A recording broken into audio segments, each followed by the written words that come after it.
was the best of times, it was the worst of times. It was the age of wisdom, it was the age of foolishness. It was the epoch of belief, it was the epoch of incredulity.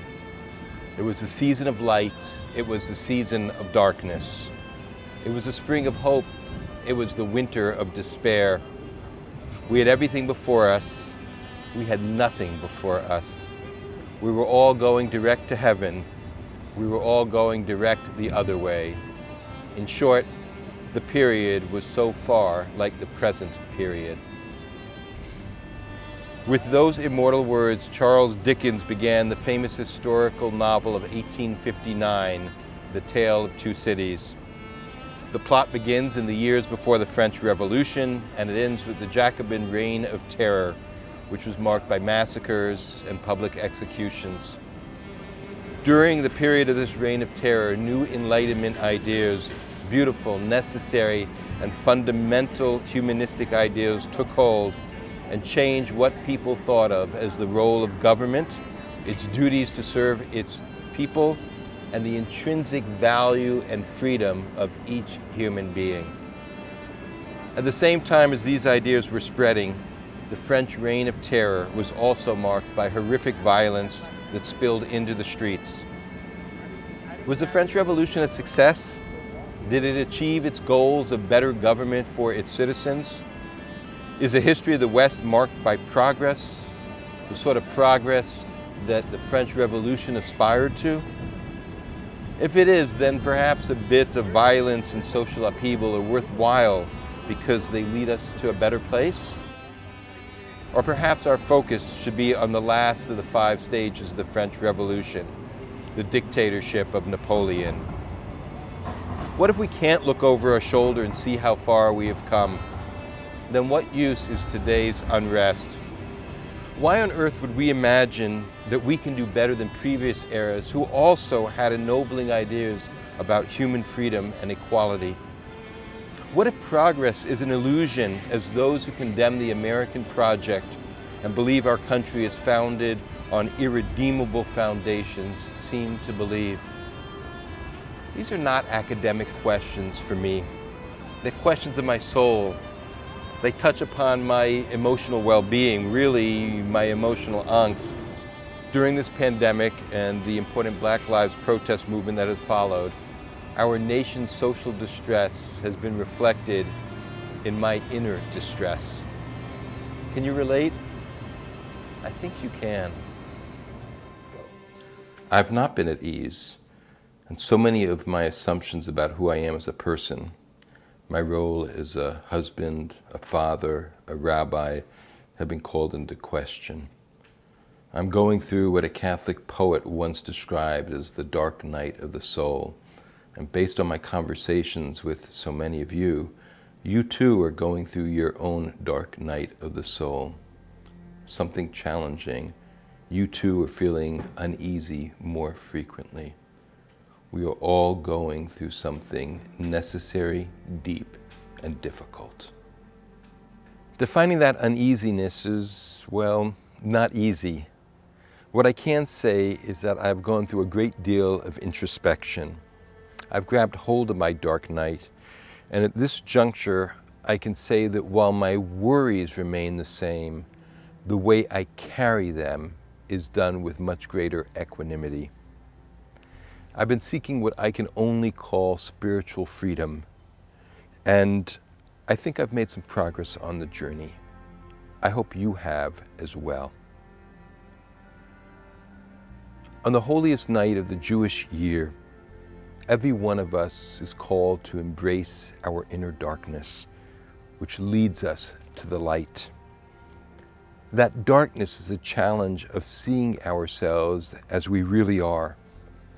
The light flows out of the spiritual freedom we find when we face our darkness, and that in turn allows us to feel more settled in these unsettling times. I want to explore this concept with you because there's a terrible hunger for spiritual freedom in our nation, and we're trying to sate it by turning to politics, which is a bit like fighting windmills. To explain this concept of spiritual freedom adequately, we first need to talk about political freedom. Political freedom seeks to change the outer world of relations. Spiritual freedom seeks to change the inner world, the relationship we have with ourselves. In Judaism, that relationship is called Ben Adam Le'atzmo, and it is one of the areas of teshuvah that we are invited to repair during these days of awe. Ultimately, it leads us back to change relationships with the world and others. So let's spend a few moments talking about political freedom so we're better positioned to understand why spiritual freedom is so important and why sometimes it might even need to precede the political. The first profound political lesson I had occurred by happenstance. Did you ever overhear a stranger say something that changed your life, or at the very least, it instantly seared itself in your mind?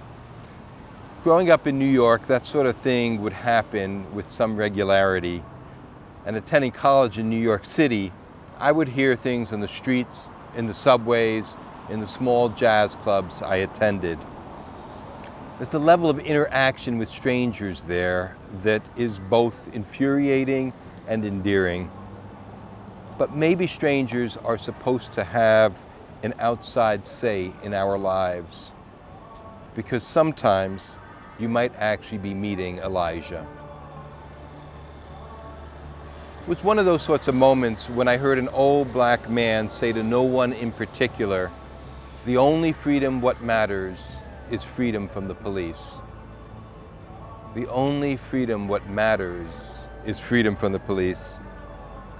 That single phrase burned its way into my mind, and it's been there ever since. I suspect part of it was that as a skinny white 19-year-old Jewish kid, I never suffered much interference from cops. But anyone with a heart open to listening could hear in those words a depth of experience that could not be denied. Here was a man who was sharing a hard-earned truth. He'd been hassled by the police. The deepest sort of freedom he could imagine was to live unmolested by the authorities. In an age where we're having serious conversations about defunding the police and repurposing those dollars into social programs, that snippet of conversation keeps echoing in my head. The only freedom that matters is freedom from the police. I didn't have language such as Black Lives Matter back then, but that's what the stranger on the street was teaching me.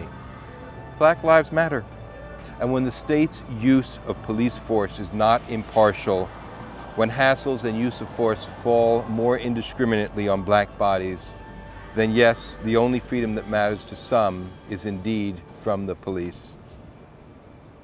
And there are other sorts of freedom that people are hungry for.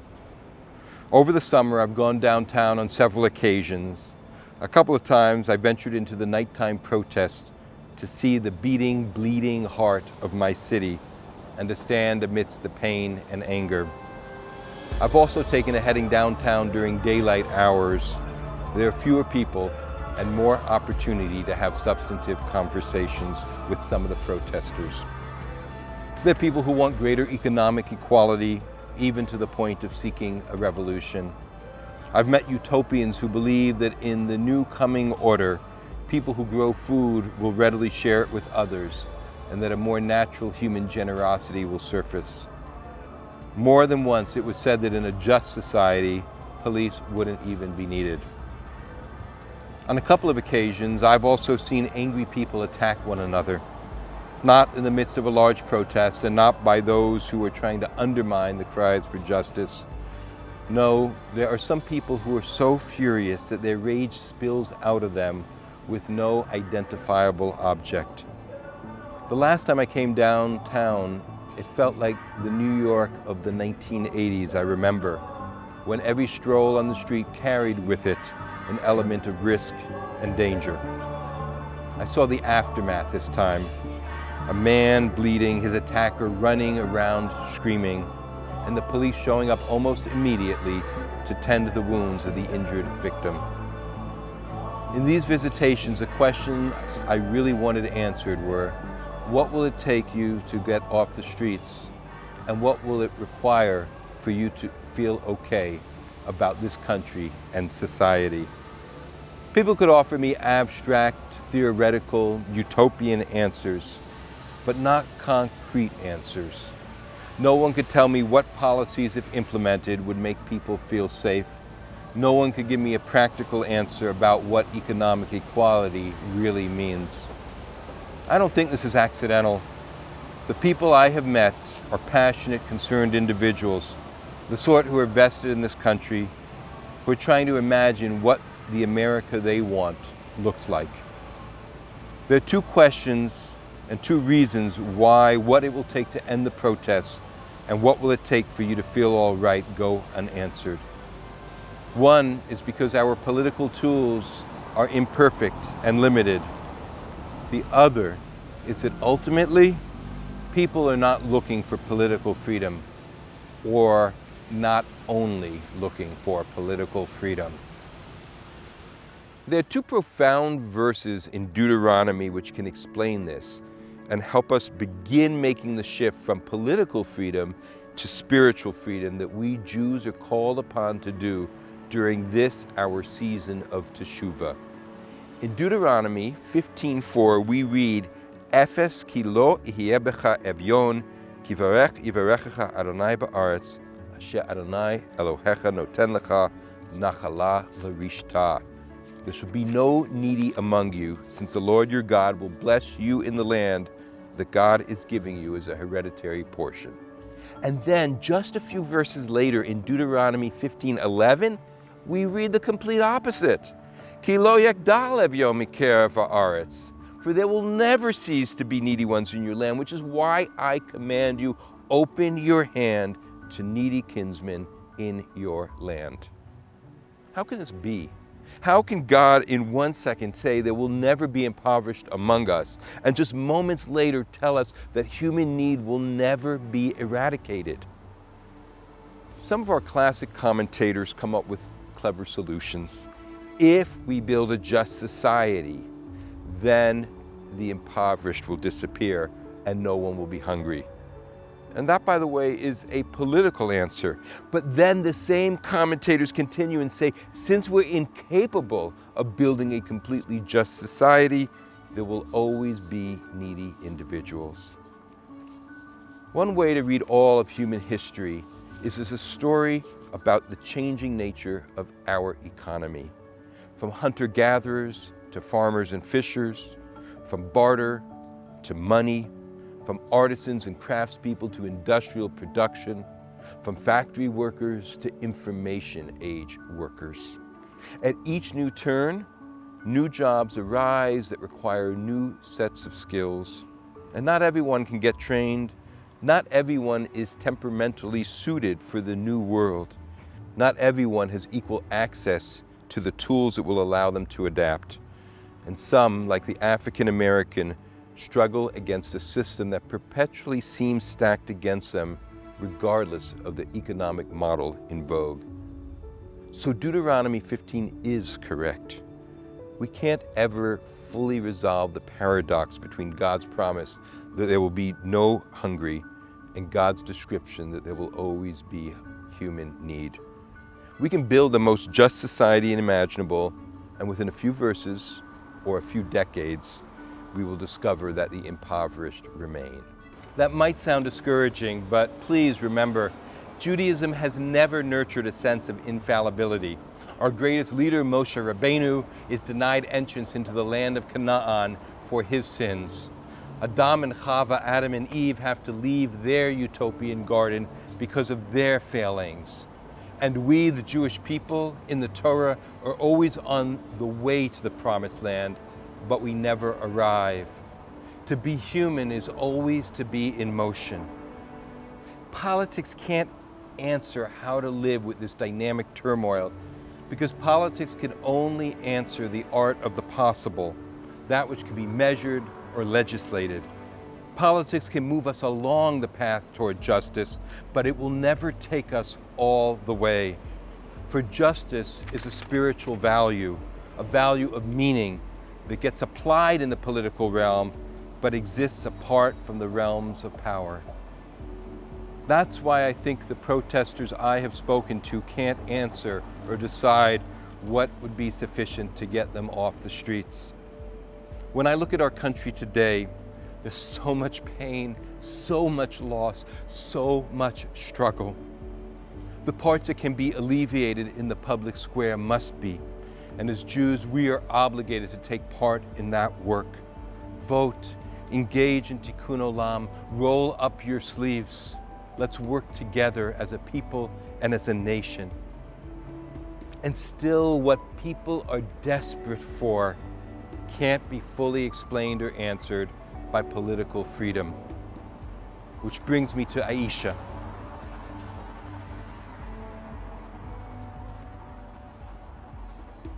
Aisha is an African-American woman with vivacious eyes, crisp cornrows, and a quick wit. When I asked her the same question, she didn't offer a political answer. Aisha believes that what Black people are missing, and by extension all people, is nationality and divine creed. By nationality, she means the fact that Black bodies were stolen from their countries of origin and never really given American nationality. Humans need a sense of belonging. We need to know that we belong to a place and that the place belongs to us. The security of identity. And by divine creed, Aisha is highlighting the spiritual hunger and loss of purpose that so many people are struggling with. A society in which we can acknowledge that we are all children of God. Listening to her, I was reminded of Viktor Frankl. Do you remember him?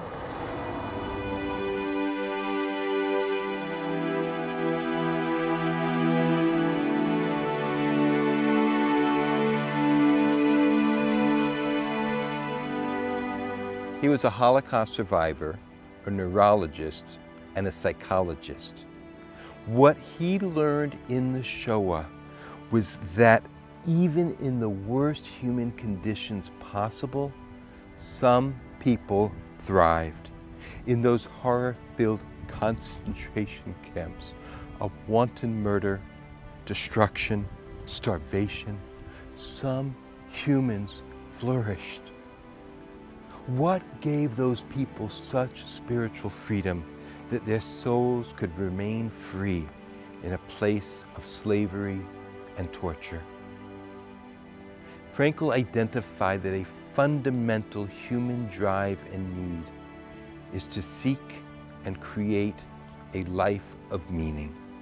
So profound is this human need that even the inhuman conditions of Auschwitz were insufficient to snuff out those who were able to generate meaning while walking through a living hell.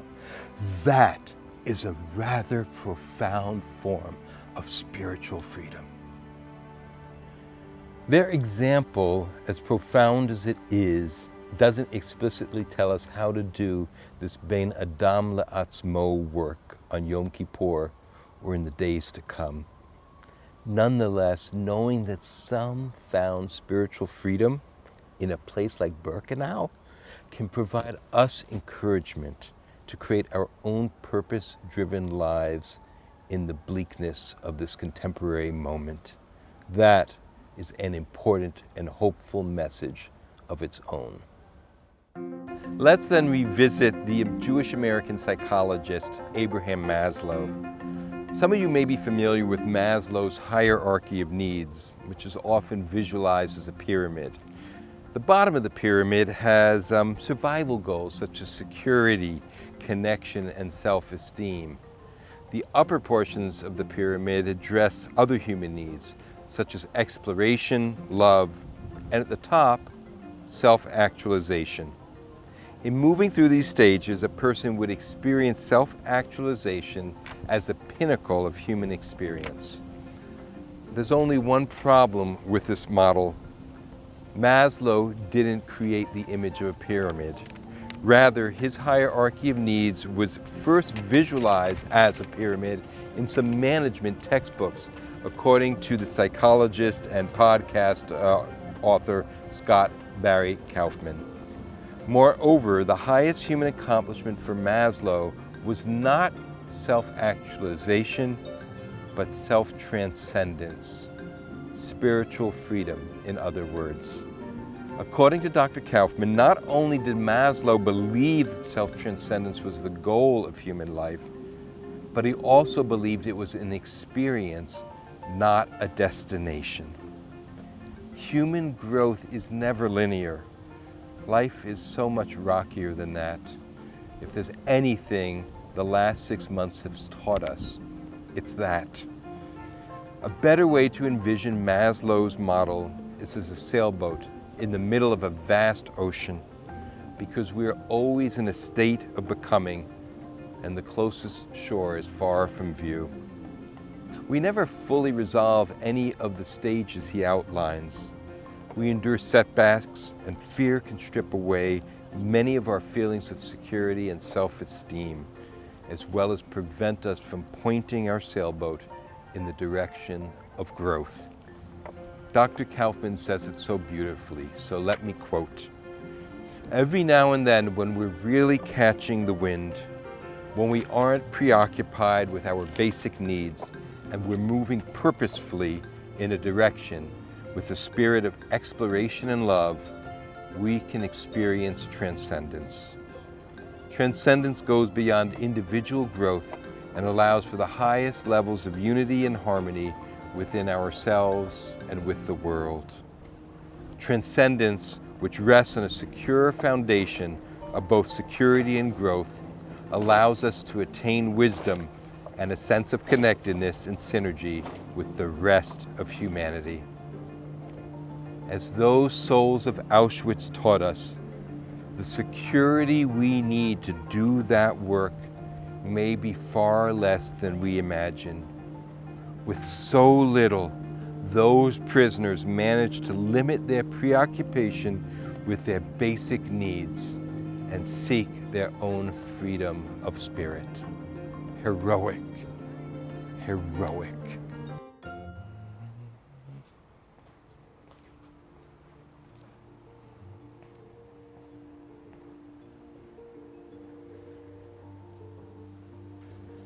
And that's why these are the best of times and the worst of times.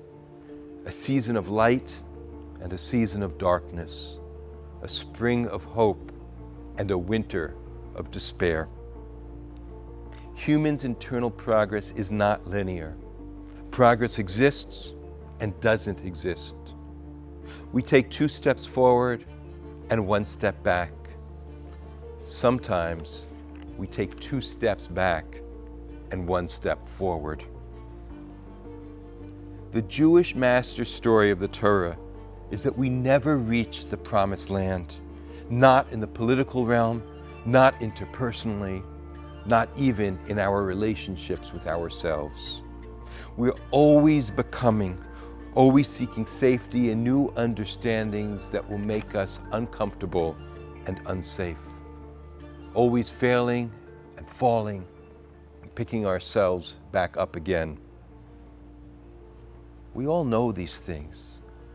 We just don't always live from the center of our knowing. Spiritual freedom arises when we accept and acknowledge the rocky shoals and stormy waters within our psyche and in the body politic as well. When we don't, when we imagine that the next social movement or the next election will eliminate the turbulence of being human, then these indeed are the worst of days, because we enslave ourselves to an impossible dream. We live from a place of disappointment and judgment.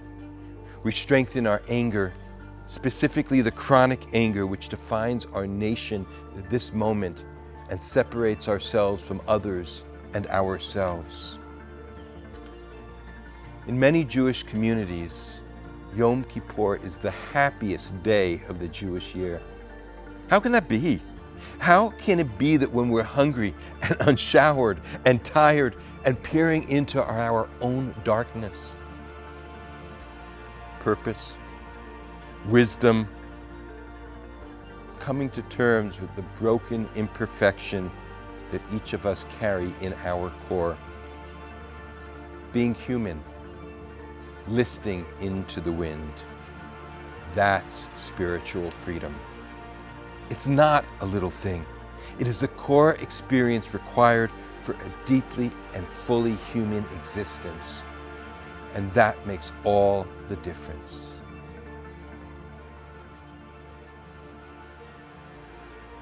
May you continue to move toward the blessing of spiritual freedom.